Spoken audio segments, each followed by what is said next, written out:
Of us in the metal world, more specifically the extreme metal world. 1989, Beneath the Remains by Sepultura knows no introduction. If you're a metalhead, certainly you've heard of this album. This has to be on your playlist. And this album right here, Beneath the Remains, has meant so much to me over the years. Over the last 20 years, I've listened to this thing and just continually been blown away, much like I am when I listen to Master of Puppets by Metallica.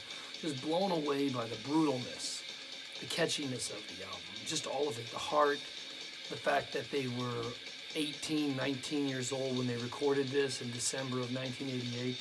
It's all mind-boggling. But as some of you may or may not know, legendary producer Scott Burns produced this, and he took a gamble going down to South America, Rio de Janeiro, and recording it with these kids. Literally, they were kids, like I said, 18, 19 years old.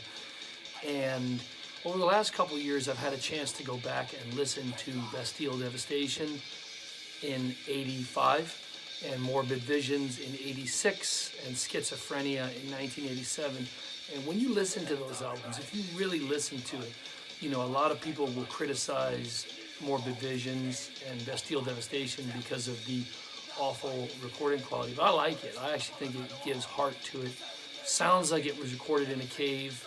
Songs are still good when you really listen to it, but nonetheless, those first three albums, I know that Bastille Devastation is not considered an album, but Morbid Visions, Schizophrenia, you really hear the riffs that would become Beneath the Remains. There's so many times in so many of the songs where you hear the end of Beneath the Remains, or where you hear the end of Inner Self in those songs. It's very brutal, very primitive, raw musicianship, but nonetheless you hear what would become the seeds to this album. So it's been a lot of fun for me to go back and listen to those first three recordings, and a lot of times I still do.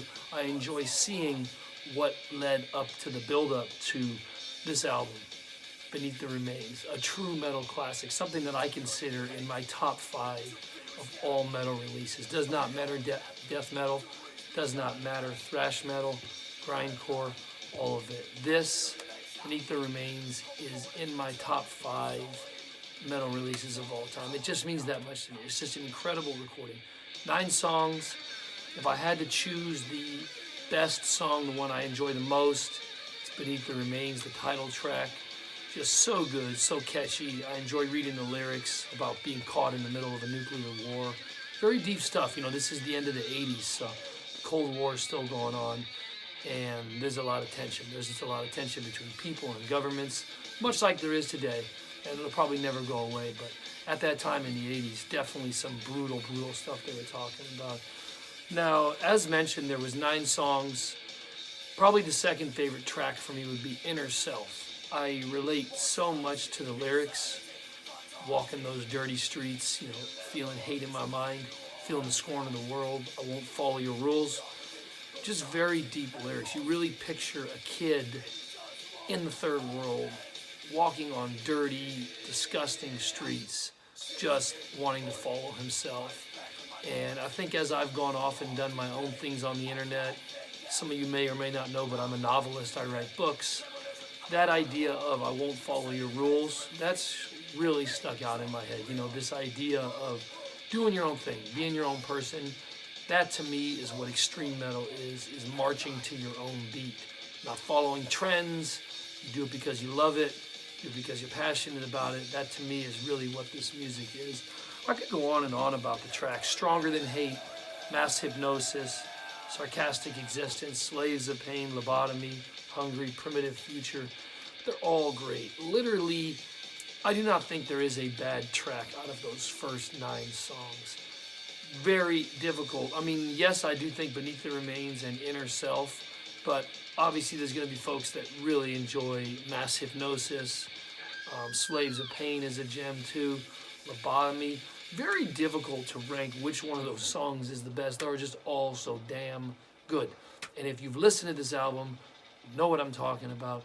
Now, this album marked a little bit of a transition in that this is considered to be, at the time, April of 1989. This is considered to be the first time that a recording actually captured the raw, brutal riffing of Sepultura in a clear and concise manner. Now, yes, the album is not totally clear and concise, but for me, I think this album borders on what you really want a metal album to be. It is not too clear, crystal clear. It's still raw and dirty, but the instruments are discernible. You can hear the instruments, and that's something on those first 3 recordings that was difficult to pinpoint at times. There's times on Bastille Devastation, cannot really hear what's going on. There's times in Morbid Visions, when things get going really fast, you cannot hear what's going on. And the same with Schizophrenia. Difficult to listen. But still, those albums have their charm. And if you're a real metalhead, you probably like all 3 of those. A lot of people consider Schizophrenia Sepultura's best album. And as I listen to it, I can agree. You know, yes, I do consider Beneath the Remains better. I enjoy Beneath the Remains better. But Schizophrenia has that rawness and that brutalness that extreme metal is supposed to have. Scary, dark, a lot of mental issues. An album, nonetheless, that is fantastic. But Beneath the Remains really, I think, was the first time that the band was on the international stage. This was the thrash metal album of the year for 1989. And again, it was that first time that a recording really captured them in their true essence. Brutal riffing, but still clear enough to hear the instruments and the performances. Just an amazing album, something that's had a big impact on my life.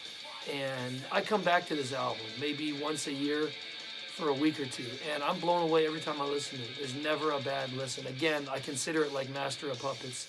I'm always blown away when I come back to Master of Puppets, and this album is right up there. So, brings us to the most important part of this video, your comments. Love to hear them in the comments section down below. What are your thoughts on this album, Beneath the Remains by Sepultura from 1989? Appreciate you watching, and as always, stay metal.